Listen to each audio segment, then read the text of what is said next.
जुगनि खां पोढ़ो तारीख़दान लिखी रहियो आहे, लिखंदो थो अचे हिन खंड जी तारीख़। जा ॿारड़ा स्कूलनि में पढ़ंदा आहिनि। मूं नंढड़े इलाक़ूं पढ़ियो हो, अण आरिया अण सुधरियल ऐं उघाड़ा हुआ। कचो माहु मच्छियूं ऐं गिलोयूं ऐं ॻोहूं खाईंदा हुआ। पहाड़नि जे चुरनि में रहंदा हुआ। पोइ ख़ैबर जो लकु लताड़े आरिया लोक आया, जे सुधरियल हुया ऐं कपिड़ा ओढ़ींदा हुआ।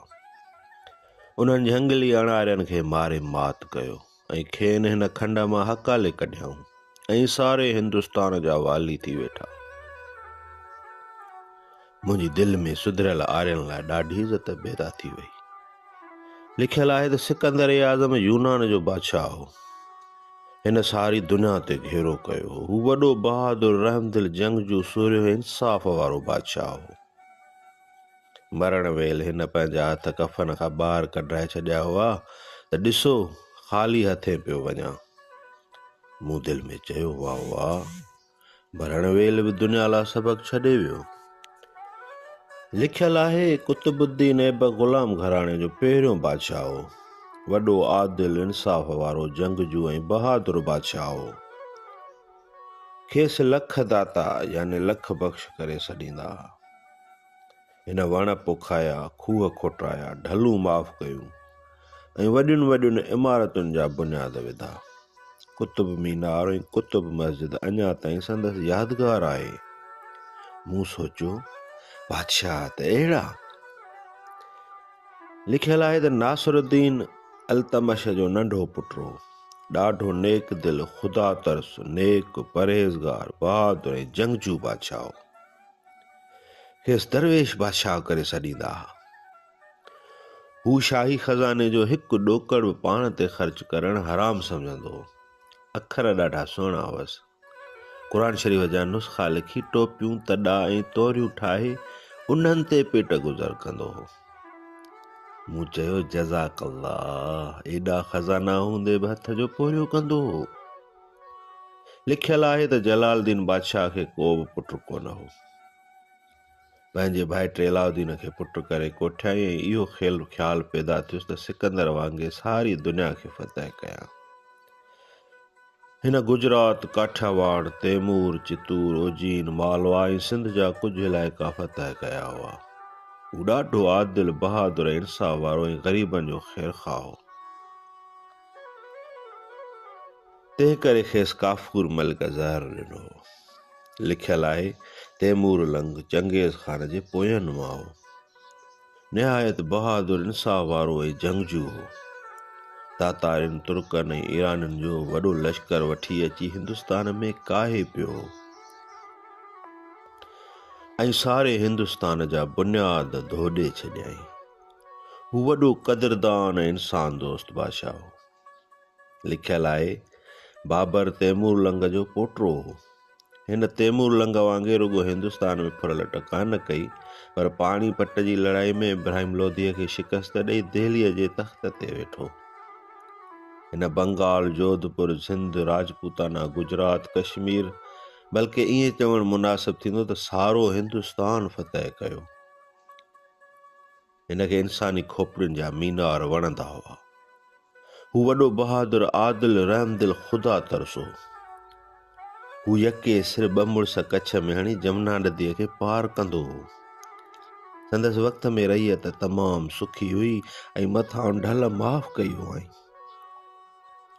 लिखियलु आहे त हिमायूं ॾाढो रहमदिल, ख़ुदा तरस, दूर अंदेश ऐं दरवेश बादशाह हो। हिन खूह खोटाया, मुसाफ़िर खाना ठहिराया। आफ़ीम सां मिड़ई थोरड़ी दिलि हुअसि। लिखियलु आहे, शेरशाह सूरी घराणे जो पहिरियों बादशाह हो। हिन हिमायूं सां ठगी करे कुझु साल हुकूमत कई हुई। हू एॾो त बहादुर हो जो शींहं खे हिक ई धक सां ॿ धकरे छॾियो हुअईं। तंहिं करे खेसि शेरशाह चवंदा हुआ। हिन खूह खोटाया, वण पोखाया, रस्ता ठहिराया ऐं 5 ई वक़्त नमाज़ क़ाइमु कई। संदसि वक़्त में शींहं ऐं ॿकरियूं हिक ई घाट तां पाणी पीअंदा हुआ। लिखियलु आहे, जलालुद्दीन अकबर खे मुग़ल आज़म करे कोठींदा हुआ। हिन सारे हिंदुस्तान ते 49 साल हुकूमत कई। हू हिंदू ऐं मुस्लमाननि खे हिक ई अख सां ॾिसंदो हो। हिन ढलूं माफ़ कयूं, खूह खोटाया, रस्ता ऐं मुसाफ़िर खाना ठाहिराया ऐं रैयत खे पंहिंजो औलाद करे सम्झंदो हो। हिन हिंदू ऐं मुस्लमाननि खे गॾु करण ते चाहियो, तंहिं करे मुस्लमान रैयत मंझांसि मिड़ई नाख़ुशि थी पई हुई। लिखियलु आहे, जहांगीर जो इंसाफ़ सारी दुनिया में मशहूरु आहे। सदाईं दर ते इंसाफ़ जी पुकार लाइ टला ऐं ज़ंजीरूं लड़कियंदियूं हुयसि। थोरो आशिक मिज़ाज हो, पंहिंजी ज़ाल नूरजहां सां ॾाढी दिलि हुअसि। कॾहिं कॾहिं आफ़ीम ऐं शराब वापराईंदो हो। लिखियलु आहे, शाहजहान पंहिंजे भाउ शहरयार ऐं संदसि ॿारनि खे माराए तख़्त ते वेठो हो। वॾो नेक निमाज़ी, इंसाफ़ वारो, ग़रीब नवाज़, रहम दिल ऐं बुज़ुर्ग बादशाह हो। राणी मुमताज़ महल में त साहु हूंदो हुअसि। हिन खूह खोटाया, वण पोखाया, वॾियुनि वॾियुनि इमारतुनि जा बुनियाद विधा। ताजमहल, जामे मस्जिद ऐं शालीमार बाग अञा ताईं संदसि यादगार आहिनि। लिखियलु आहे, औरंगज़ेब पंहिंजे भाउ दारा शिको ऐं ॿियनि 3 भाइरनि खे माराए तख़्त जो अकेलो वारिस थी वेठो। तंहिं करे खेसि आलमगीर जो लक़ब मिलियो। हू वॾो नेक निमाज़ी, परहेज़गार, कामिल दरवेश, वलीउल्लाह हो। हिन तख़्त ते वेहंदे मराठनि ऐं राजपूतनि खे टोटा चॿाराए छॾिया। शराब ऐं राग खे बंदि करायईं। सॼी उमिरि शाही ख़ज़ाने मां पाण ते टको बि ख़र्च कोन कयईं। अखर तमामु सुहिणा हुअसि। क़ुर शरीफ़ जा नुस्ख़ा लिखी, टोपियूं तॾा ऐं पंहिंजी ख़ुशहाल रैयत जा झंड आहोड़े पेट गुज़र कंदो हो। सारी तारीख़ सिकंदर आज़म जे दौर खां वठी अंग्रेज़नि जे दौर ताईं अहिड़नि आदिल, नेक निमाज़ी, इंसाफ़ पसंद दरवेश, वलीउल्लाह, जंगजू ऐं बहादुर बादशाहनि जी साराह सां भरी पई आहे। ऐं लिखियलु आहे, ख़बर अथव मुअनि जो दड़ो कीअं तबाह थियो? जवाबु आहे, उन लाइ त महाराजा मोहन वॾो ज़ालिम, जाबिर, अयाश ऐं ज़ानी राजा हो। संदसि मुल्क में जेका बि शादी थींदी हुई, उन ई कुंवार खे पहिरीं राति हू ज़ोरीअ पाण वटि टिकाईंदो हो। हिकु भेरो जॾहिं संदसि भेण जी शादी थी, सो भेण खे पहिरीं राति पाण वटि टिकाइणु चाहे।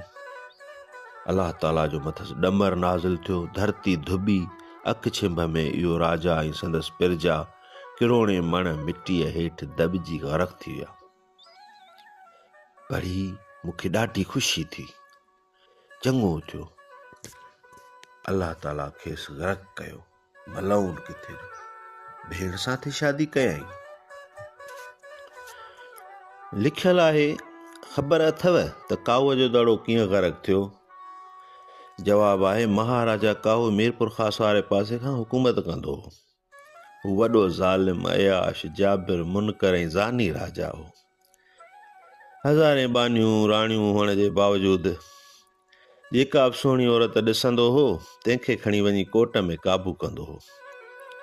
हिकिड़े भेरे तलाउ में भेण खे उघाड़ो वेंदे ॾिठई, तो दिलि बेमान थी पियसि। खणी वञी कोर्ट में काबू कयईंसि। अलाह ताला जो मथसि अज़ाब नाज़िल थियो। सिज नेज़े पांध अची वियो, धरतीअ ठका ॾिनो, फाटी पई। ज़ालिम राजा ऐं संदसि पिरजा जण बचे सूधा उन पाताल में हलिया विया। लिखियलु आहे, ख़बर अथव दिलोराय जी नगरी कीअं नास थी? जवाबु आहे, दिलोराय सेवण जे मथां राज कंदो हो। हू वॾो खूनख्वार, अयाश, वॾे दर्जे जो मकार ऐं ज़ानी राजा हो। हर राति नई मुंद माणींदो हो। हिकु भेरो हू किथां ॿाहिरां थी आयो, चेट जी चांडोकीअ में महल जे अङण में भेण जी धीअ खे सुरहीअ सेज ते सुतल ॾिसी अंधो थी पियो। न्याणीअ ते वठी नार वारो हमिलो कयईं। अलाह ताला जो मथसि कहर नाज़िल थियो। 7 फ़रिश्ता आसमान मां लथा, जिन अची ज़मीन ते किला खोड़िया ऐं ज़ंजीरुनि सां संदसि नगरीअ जा बुनियाद पाड़ां धोॾे कढियाऊं। ऐं ईअं उहो ज़ालिम राजा ऐं संदसि पिरजा नीस ताईं नाबूद थी विया। लिखियलु आहे, ख़बर अथव देबल बंदर कीअं तबाह थियो? जवाबु आहे, सिंध जो हुक्मरान महाराजा ॾाहर वॾो ज़ालिम जाबिर अयाश ऐं ज़ानी हो। हिन वटि संगमरमर जे मुजस्मनि जहिड़ियूं सुहिणियूं हसीन ॿाॾियूं हूंदियूं हुयूं। पोइ बि भेण सां शादी कई हुआईं। धाड़िलनि जा टोला वठी सामूंडी रस्तनि खां अरब जे हाजियुनि जा जहाज़ गुज़रंदा हुआ, उन्हनि खे फुरींदो हो। अलाह जो मथसि कहर नाज़िल थियो। रहमतुल मुस्लिमीन ख़लीफ़े हिजाज बिन यूसुफ जे मन में मथसि काह करण जी विधाई, जंहिं वॾे लश्कर सां मुजाहिद मुहम्मद बिन क़ासिम खे ॾियारे मोकिलियो। सॼी सिंध में घोड़ा घोड़ा थी वई। अरब ग़ाज़ियुनि जे घोड़नि काफ़रनि खे जण बचे सूधो चीभाटे मारियो। मुनकर ऐं मलऊन ॾाहर खे शिकस्त मिली, संदसि सिर खे नेज़े ते लटकायो वियो ऐं मुहम्मद बिन क़ासिम जे मुजाहिदनि मंजी कुन जे पाणनि सां देबल जे दीवारुनि खे दुनिया जे तख़्ते तां मेसारे छॾियो। पढ़ी मूंखे ॾाढी ख़ुशी थी, चङो थियो।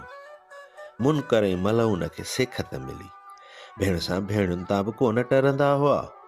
ज़ालिम ज़ानी, जहिड़ी कयाऊं तहिड़ी भरियाऊं।